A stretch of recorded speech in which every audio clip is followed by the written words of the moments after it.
नमस्कार, मैं हूं आपके साथ अंकिता पाल। ब्रीडिंग की शुरुआत करते हैं। बरई में केंद्रीय मंत्री स्मृति ईरानी ने बीजेपी प्रत्याशी संजय पाठक के पक्ष में जनसभा को संबोधित किया और कांग्रेस पर जमकर प्रहार भी किया। उन्होंने कहा कि संजय पाठक को विजय का आशीर्वाद देने आई हूं। बीजेपी धर्म और धैर्य की पार्टी है। जिस कांग्रेस ने श्री राम के अस्तित्व को नकारा था, आज वही कांग्रेस के नेता मंदिर मंदिर भटक रहे हैं। उन्होंने कहा कि राम मंदिर या फिर राम सेतु खिलाफ इसी कांग्रेस की सरकार ने कोर्ट में राम को नकारा था। अब जनता ने कांग्रेस को नकारा है और मध्य प्रदेश में भी जनता कांग्रेस को नकारने के लिए तैयार है। कांग्रेस कहती थी मंदिर वही बनाएंगे, तारीख नहीं बताएंगे, तो हम बता रहे हैं मंदिर भी बनाया जाएगा और 22 जनवरी को तारीख भी बता दी है।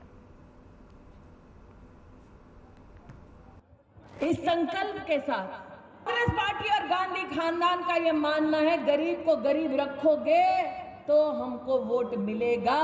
गरीब सशक्त हो गया तो कांग्रेस को कोई नहीं पूछेगा। इसलिए आज आप सबसे कहने आई हूं कि मेरा विश्वास है कि संजय भैया जीत रहे हैं, जीत की बधाई देने आई हूं। लेकिन आपके माध्यम से मध्य प्रदेश की माताओं बहनों को, भाइयों को कहने आई हूं कि कांग्रेस के झांसे में मत आना। उनकी राजनीति समाज को बांटने, गरीब को प्रताड़ित करने की राजनीति है। सुप्रीम कोर्ट में वेलफेयर बोर्ड जो नालसा रामलला के मध्य प्रदेश में विधानसभा चुनाव का चुनावी संग्राम चल रहा है, जहां पर भिंड जिले के गोहद विधानसभा से समाजवादी पार्टी ने ML मालौर को भी चुनावी मैदान में उतारा। इसी कड़ी में हमारे सहयोगी ने भी ML माहौर से खास बातचीत की है।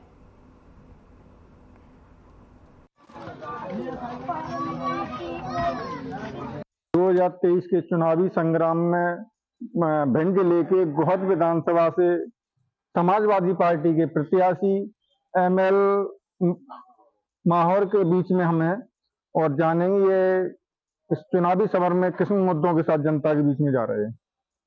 ये विधानसभा क्षेत्र 13 गोहद से हम चुनाव लड़ रहे हैं और जो हमारे मुख्य मुद्दे हैं, यदि हम गोहद को लेकर कहें तो यहाँ पे शिक्षा का बहुत ही अभाव है, स्वास्थ्य सेवाएं ढंग से नहीं चलती हैं। इसके अलावा यहाँ पर पानी की बड़े खारे पानी की बहुत समस्या है और गोहद में जो है पानी की जो सप्लाई प्रॉपरली नहीं है। तो इसके कारण से क्या है कि हमारा जो गोहद बांध है, बहुत ही प्राचीन बांध है, उसको जो है अधिक गहरीकरण करके और यहाँ पर RO फिल्टर प्लांट लगाया जाए, उससे सप्लाई की जाए तो जो है सभी गोहदवासियों को जो पानी जो है की सुविधा मुख्य रूप से उपलब्ध हो सकती है। इसके अलावा यहाँ पे जो युवा वर्ग है उसको बेरोजगारी की यहाँ बहुत बड़ी समस्या है, जबकि हम ये संज्ञान में है कि जो है मालनपुर क्षेत्र जो गोहद विधानसभा में आता है, इसके फिर भी यहाँ के लोगों को रोजगार नहीं मिल रहा है। और तो इसका यह मुख्य कारण है कि कौशल विकास यदि हमको ट्रेंड हमारे युवा होंगे तो उनको अच्छे पद मिलेंगे, अच्छा वेतन मिलेगा। तो ये कौशल विकास का भी यहाँ पर आयोजन यदि में मुझे गोहद विधानसभा के लोग यदि मुझे चुनते हैं तो पहले उनको ट्रेनिंग प्रशिक्षण दिलवाया जाएगा और प्रशिक्षण दिलवाने के पश्चात फिर उनको जो है अच्छे पदों पर जो नौकरियां जो है मालूपुर इंडस्ट्री एरिया है उसमें जो है मुख्य रूप से जो है दिलाई जाएंगी, ऐसा मेरा विचार। यहाँ पे बीजेपी की तरफ से लाल सिंह आर्य प्रत्याशी है, कांग्रेस की तरफ से केशव देसाई प्रत्याशी है और इन दोनों प्रत्याशियों पे आरोप लग रहे हैं कि लाल सिंह मंत्री भी रहे लेकिन कोई इनने गोहद क्षेत्र के लिए विकास नहीं किया है। और जो कांग्रेस प्रत्याशी उन पे आरोप लग रहा है उन्हें कि ओलावृष्टि घोटाला किया है और जमीन की माफिया है। भाई जो आप जैसे देखेंगे, आपने जो मुख्य रूप से लाल सिंह आ रहे और जो केशव देसाई पे जो घोटाला है, ये तो हमारी जनता है, जो गोहद विधानसभा की जनता वो सब देख रही है और वो उसका जवाब देगी, ऐसा मेरा मानना है।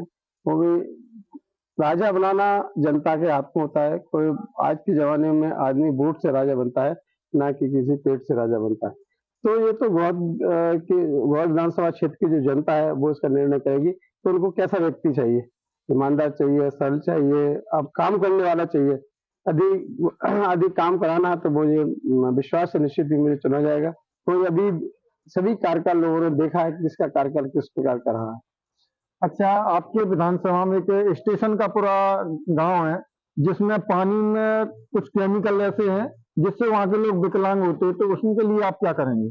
क्योंकि मैं बेसिकली मैं डॉक्टर हूँ, चिकित्सक के रूप में मैं कार्य करता हूँ, तो उसका केमिकल एनालिसिस कराया जाएगा और देखें इस बार यदि इसमें फ्लोराइड है या क्या केमिकल उसमें पानी में ज़्यादा है, तो उसके बाद स्वास्थ्य टीम को से उसका जो है परीक्षण कराया जाएगा और फिर उस पर निर्णय लिया जाएगा। अच्छा, यहाँ जो बीजेपी के प्रत्याशी है लाल सिंह यार, उनका गांव-गांव में जाके विरोध हो रहा है, वो आपको जनता का समर्थन कैसे मिल रहा है? मुझे जनता का अच्छा समर्थन, मैं जहाँ भी जाता हूँ मुझे बहुत ही अच्छा समर्थन मिलता है और लोग कहते हैं हम डॉक्टर साहब आपको दिलाएंगे, आप पढ़े लिखे युवा व्यक्ति हैं और काफी समय से आप क्षेत्र में जो है भ्रमण भी कर रहे हैं, आपको सभी गाँव में सभी लोग जानते हैं, तो जनता ने विश्वास दिलाया है कि आपको विजयी बनाएंगे। मैं आर्यन टीवी से कैमरामैन के साथ सुनील कांकर। समाजवादी पार्टी जिंदाबाद। समाजवादी पार्टी जिंदाबाद। खंडवा जिले की चर्चित मदांता विधानसभा में शुक्रवार को कांग्रेस प्रत्याशी उत्तम पाल सिंह के समर्थन में पूर्व सीएम कमलनाथ ने मदांता के पुनासा में आम सभा की और जिसमें हजारों की संख्या में लोग पहुंचे और वहीं कमलनाथ ने शिवराज सरकार पर भ्रष्टाचार का आरोप लगाया और कहा कि शिवराज सिंह चौहान की एक घोषणा नहीं है और ऐसी 2500 घोषणा है जो उन्होंने कर दी हैं लेकिन लागू नहीं की गई। मध्य प्रदेश भ्रष्टाचार की भेंट चढ़ गया है, क्षेत्र में बेरोजगारी बढ़ रही लेकिन सरकार को ये नहीं दिखाई दे रहा। वहीं उन्होंने ये भी कहा कि सबसे पहले मैंने ही मेरी बहन और माता के लिए 1500 प्रति महीने देने की बात कही थी, लेकिन शिवराज सिंह चौहान ने हमारी नकल कर लाडली बहन योजना लाए। 18 साल में ये लाडली बहन याद नहीं आई, 3 महीने में लाडली बहन याद आने लगी हैं। इस दौरान कांग्रेस प्रत्याशी उत्तम पाल सिंह सहित कांग्रेस नेता पदाधिकारी भी मौजूद रहे।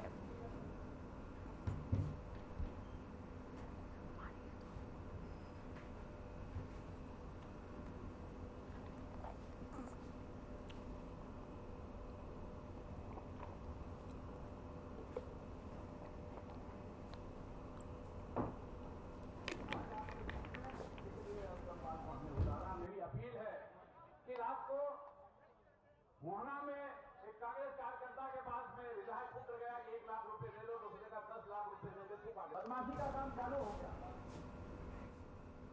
बीजेपी की पन्ना विधानसभा से प्रत्याशी बृजेंद्र प्रताप सिंह ने जनसंपर्क अभियान किया। इस दौरान आजमगढ़ और पिश्ता गांव की जनता का उन्हें अपार जनसमर्थन मिला। इस दौरान बृजेंद्र प्रताप ने अजयगढ़ में जनसंपर्क कर मातृशक्ति और युवा शक्ति से बीजेपी को जीत दिलाने की भी अपील की। इस दौरान बृजेंद्र प्रताप ने मतदाताओं से कहा कि उन्हें किसी के कहने सुनने पर बहुत ध्यान नहीं देना चाहिए, उन्हें सत्य के आधार पर वोट देना चाहिए। उन्होंने ये भी कहा कि अगर अटल बिहारी वाजपेयी प्रधानमंत्री ना बनते तो गांवों में सड़कों का पहुंचना असंभव था और ऐसा नहीं है कि कांग्रेस ये काम नहीं कर सकती थी, लेकिन कांग्रेसियों के पास देश के विकास का कोई विजन नहीं है।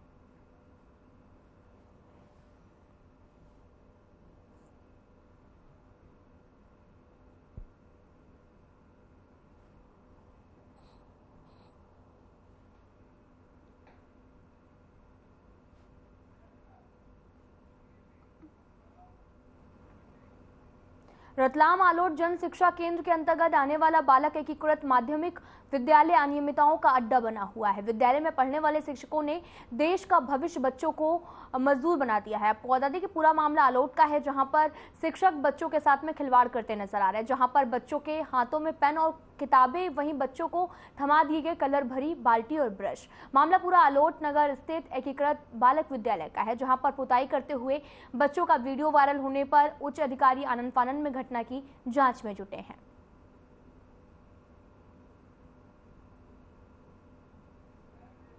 आप तस्वीरों में भी देख सकते हैं कि विकासखंड शिक्षा अधिकारी, जहां पर आप विद्यालय में देख सकते हैं कि बच्चे जो हैं वो दीवार की पुताई करते हुए नजर आ रहे हैं। आपको बता दें कि पुताई करते हुए बच्चों का जो वीडियो है वो जमकर वायरल हो रहा, जिसके बाद में अधिकारी संज्ञान ले रहे हैं। शिक्षक बैठकर ये पूरा तमाशा देख रहे हैं। आप टीवी स्क्रीन पर तस्वीरें भी देख सकते हैं।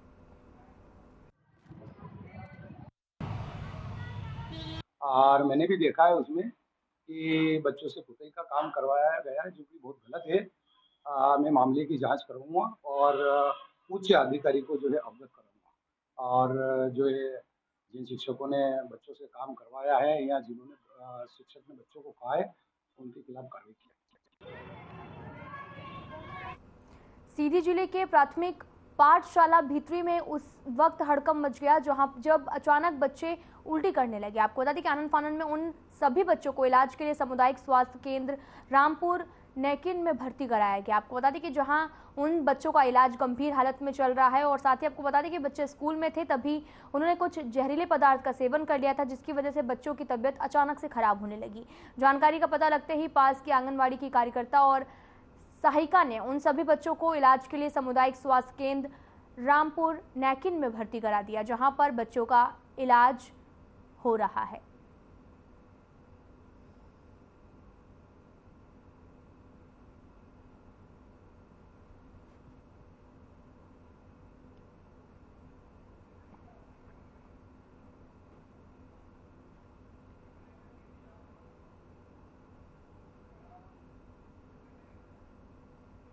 खबर सीधी जिले के चुरहट विधानसभा से है, जहां पर दिल्ली और पंजाब के बाद मध्य प्रदेश में तीसरे विकल्प के रूप में धमाकेदार एंट्री देखने वाले दल आम आदमी पार्टी ने इस बार सीधी संसदीय क्षेत्र के चुरहट और सिंगरौली में हवा टाइट कर दी है। सिंगरौली की सीट आपके खाते में जाना तय माना जा रहा, तो वहीं चुरहट भी कमजोर नहीं दिख रही। यहां से पूर्व सांसद गोविंद मिश्रा के सुपुत्र अनिंद्र गोविंद मिश्र राजन चुनाव मैदान में हैं। उनके मैदान में उतरने के बाद से हमेशा से बीजेपी कांग्रेस के बीच मुकाबले वाली सीट को त्रिकोणीय मुकाबले में आ गई है।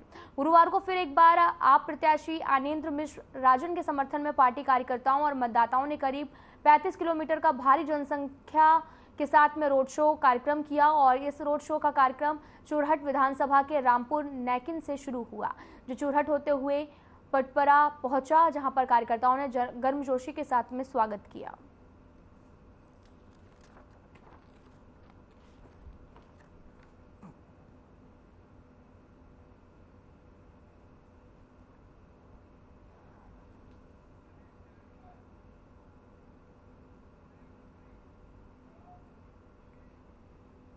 सागर के सुर्खी विधानसभा से बीजेपी प्रत्याशी गोविंद सिंह राजपूत के समर्थन में है। आपको बता दें कि गुरुवार को बिलहरा पुलिस ग्राउंड पर विशाल जनसभा का आयोजन हुआ। कार्यक्रम में मुख्य तौर पर शामिल होने के लिए मध्य प्रदेश की पूर्व सीएम उमा भारती आने वाली थी, लेकिन स्वास्थ्य कारणों के चलते वे नहीं आ पाई। उन्होंने बीजेपी प्रत्याशी मंत्री गोविंद सिंह राजपूत को फोन करके जनता से क्षमा मांगी और उपस्थित जन समूह को फोन कर भी संबोधित किया। आपको बता दें कि जनसभा को भारत सरकार के रेल मंत्री अश्विनी वैष्णव और मंत्री गोपाल भार्गव ने संबोधित किया। रेल मंत्री अश्विनी वैष्णव ने भी जनसभा को संबोधित करते हुए कहा कि जब से भारतीय जनता पार्टी की सरकार देश और प्रदेश में बनी है, पूरे विश्व में भारत की अलग ही पहचान उभर कर सामने आई है। प्रधानमंत्री नरेंद्र मोदी के नेतृत्व वाले सरकार में आज कोई भी हमारे देश को आंखें नहीं दिखा सकता। बड़े बड़े विकसित देश हमारे देश का सम्मान करते हैं।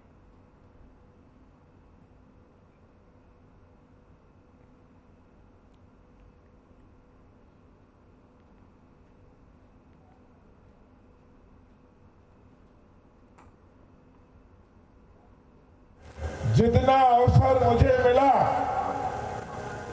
उतने अवसर में मैंने जो घोषणाएं की थी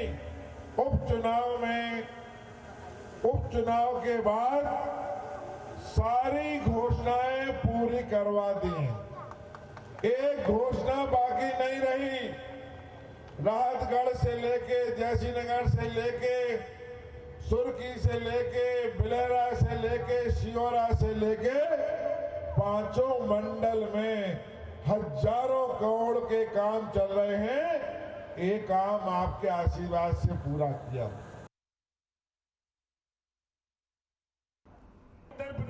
दोनों हाथ ऊपर करो।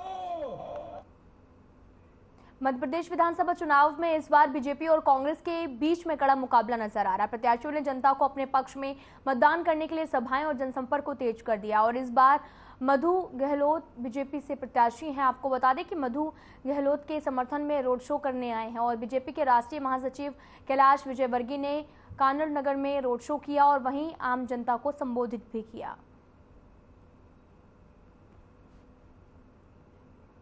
आपको बता दें कि कैलाश विजयवर्गीय शामिल हुए हैं और साथ ही आपको बता दें कि मधु गहलोत के लिए वोट मांगे भी हैं और साथ ही बीजेपी ने ये रोड शो किया है। आप देख सकते हैं रोड शो कि भारी संख्या में नेता, कार्यकर्ता और साथ ही जनता भी वहां पर मौजूद नजर आई। कैलाश विजयवर्गीय भी यहां पर शामिल हुए। मधु गहलोत के लिए वोट की अपील भी की।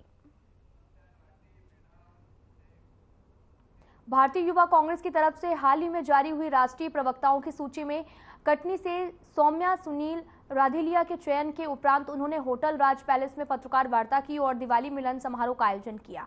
सौम्या कटनी की पहली युवती हैं जिन्हें युवा कांग्रेस की राष्ट्रीय समिति में स्थान मिला है। उन्हें मुंबई का प्रभारी भी बनाया गया। उन्होंने यंग इंडिया के बोल की प्रतियोगिता के माध्यम से हुए इस चयन के प्रति शीर्ष नेतृत्व का आभार भी व्यक्त किया। उन्होंने बताया कि यह प्रतियोगिता देश की सबसे बड़ी और विश्वसनीयता प्रतियोगिता साबित हुई। इसकी स्क्रीनिंग भोपाल और दिल्ली मुख्यालय पर हुई। और साथ ही आपको बता दें कि सौम्या ने केंद्र की मोदी और प्रदेश की शिवराज सरकार पर जमकर आरोप लगाए। उन्होंने कहा कि डबल इंजन के ढोंग वाली सरकार का इंजन हिमाचल, कर्नाटक के बाद में अब मध्य प्रदेश, छत्तीसगढ़ और राजस्थान को जनता फेल करने जा रही है।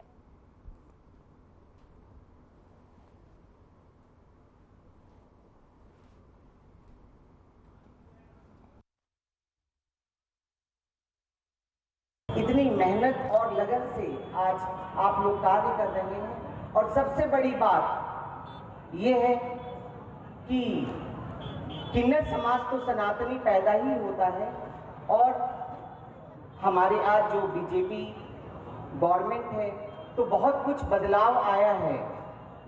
इस चीज को आप लोग देखिए, समझिए कि इस सरकार में बहुत बदलाव आया है।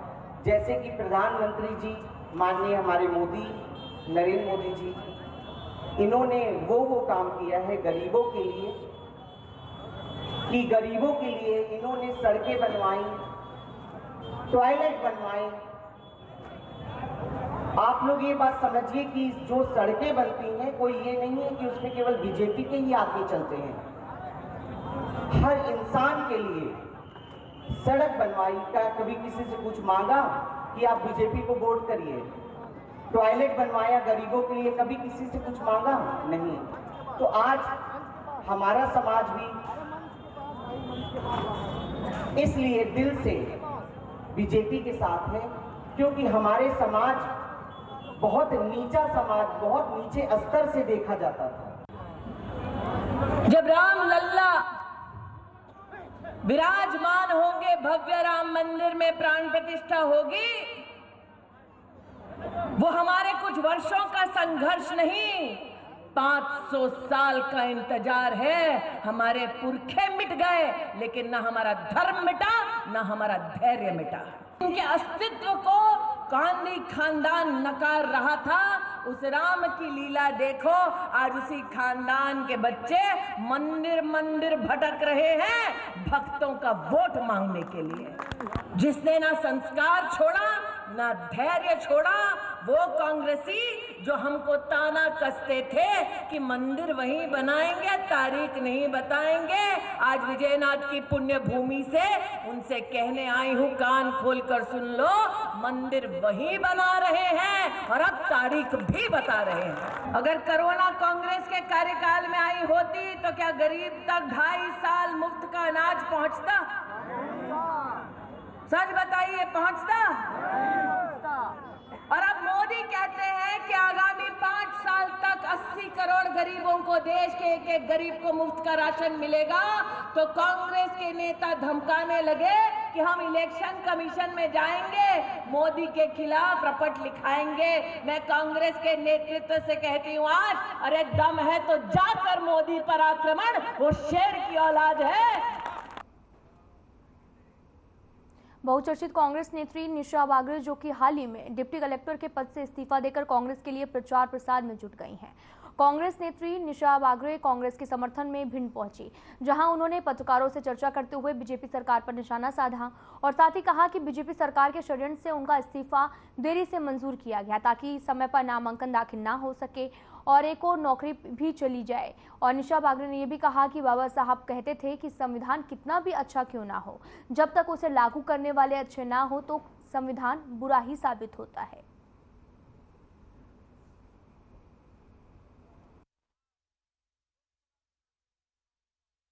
देखिए, चुनाव लड़ने का मेरा कोई उद्देश्य नहीं रहा था। मेरा कोई पारिवारिक ऐसा बैकग्राउंड नहीं है कि राजनीतिक कोई कांग्रेस से जुड़ा हुआ बैकग्राउंड हो या किसी भी पार्टी से मेरा कोई बैकग्राउंड नहीं है, लेकिन हाँ, विचारधारा ज़रूर मेरी सर्वधर्म की विचारधारा है, सभी को साथ में लेकर, क्योंकि भारत देश को ही हम अनेकता में एकता कहते हैं। अनेकों धर्म है, जाति है, राज्य है, वेशभूषा है, खान पान है, लेकिन आज अगर मैं आपके बीच में हूँ, मैं भले ही मेरा जन्म बालाघाट में हुआ है, लेकिन आज मुझे महसूस हो रहा है कि काश मेरा जन्म भिंड में हुआ होता। तो ये क्यों? क्योंकि भारत देश की इसकी सुंदरता ही यही है कि हम सब वसुधैव कुटुंबकम को मानने वाले हैं।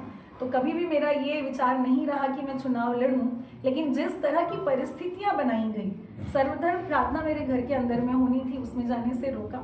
जिस तरीके की परिस्थिति बनाई गई, और फिर कमलनाथ जी और सभी जो हमारे कांग्रेस पार्टी के नेता हैं, आपने देखा होगा कि जो हमारे कांग्रेस पार्टी के वरिष्ठ नेता हैं, राज्यसभा के सांसद हैं माननीय विवेक तन्खा जी ने मेरी हाईकोर्ट और सुप्रीम कोर्ट में उन्होंने मेरी लड़ाई लड़ी। आजाद समाज पार्टी के जावरा विधानसभा उम्मीदवार दिलावर खान सभा को संबोधित करने पहुंचे और भीम आर्मी के संस्थापक चंद्रशेखर आजाद ने आम सभा को संबोधित करते हुए बीजेपी और कांग्रेस पर वार किया और कहा कि हमारे बेरोजगार भाइयों को रोजगार देने की बात कही गई। वहीं महिलाओं पर हो रहे अत्याचार को लेकर भी तंज कसा है।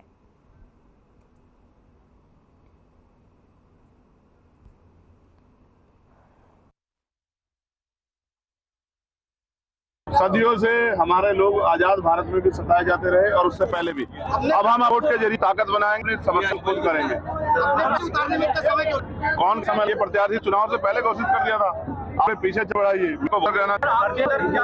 आज से शिक्षा कि गरीब बच्चों को भी अच्छी शिक्षा मिले, सबको दिलाइए, सबके सब आसानी से प्राप्त कर सकें, और जिन पे जमीन इनको जमीन, जिन पे रोजगार नहीं उनको रोजगार। और जो भ्रष्टाचार यहाँ फैल रहा है, 52% ओबीसी को 52% आरक्षण मिले, आदिवासियों को उनके जल जंगल जमीन पर अधिकार मिले, और जो कास्ट एट्रोसिटी हो रही है वो बंद हो और लोगों के लिए आगे बढ़ने के रास्ते खुले, नौजवानों को रोजगार मिले, किसानों को उनकी फसल के दाम मिले, जो बुनियादी सुविधाएं, सबको अच्छा खाना पीने के लिए, अच्छा पानी, रहने के लिए अच्छा घर मिले, ये और महिलाओं पे जो अन्याय अत्याचार हो रहे बंद हो, ये बुनियादी। आज आप मध्य प्रदेश के दौरे पे हैं, कितने प्रत्याशी और वोट मांगी और कहां से शुरू किया? हमने शुरू किया है घटिया से, घटिया के बाद नागदा, नागदा के बाद जावरा, जावरा के बाद महिदपुर, महिदपुर के बाद सावेर।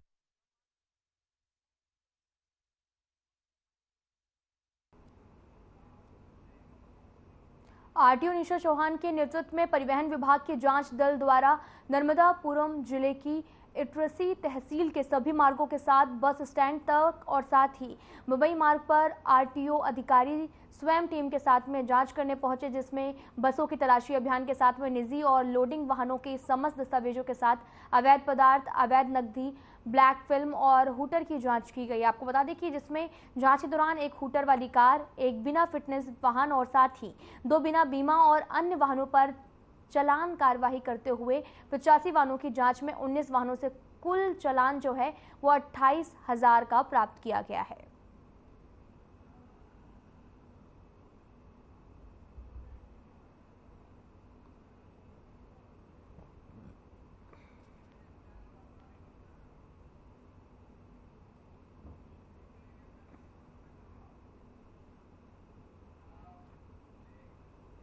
खंडवा में बीजेपी के नेता और कैबिनेट मंत्री ज्योतिरादित्य सिंधिया मदांता विधानसभा क्षेत्र के पुनासा तहसील मुख्यालय में पहुंचे, जहां पर उन्होंने मदांता में बीजेपी प्रत्याशी नारायण पटेल के समर्थन में एक जनसभा को संबोधित किया और उन्होंने लाडली बहनों से भी कहा कि आपको 17 तारीख को प्रधानमंत्री नरेंद्र मोदी के हाथ मजबूत करना है, शिवराज सिंह चौहान जी और साथ ही नारायण पटेल जी के लिए वोट करना है, जिससे शिवराज मामा की तरफ से लाडली बहनों को अधिक मजबूत और सशक्त बनाया जाए। वहीं उन्होंने पत्रकारों के सवालों का जवाब देते हुए भी कहा कि अगर मगर और लो कॉन्फिडेंस तो कांग्रेस में है और कांग्रेस कहती है कि अगर हम सत्ता में आए तो 400 रुपए के सिलेंडर देंगे, अगर हम सत्ता में आए तो 1500 रुपए में देंगे, और लेकिन बीजेपी अगर मगर नहीं करती है। बीजेपी ने तो 450 रुपए में सिलेंडर भी दे दिया है और 1250 रुपए महीना भी लाडली बहनों को देने लगे हैं।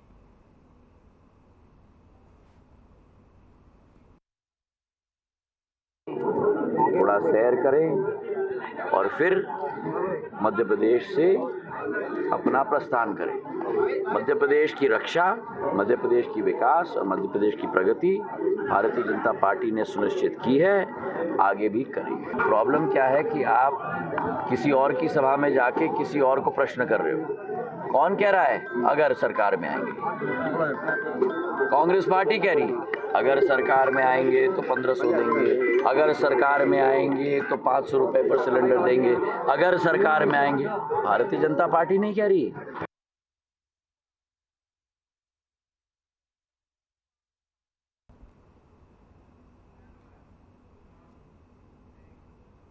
फिलहाल इस बुलेटिन में इतना ही। नमस्कार।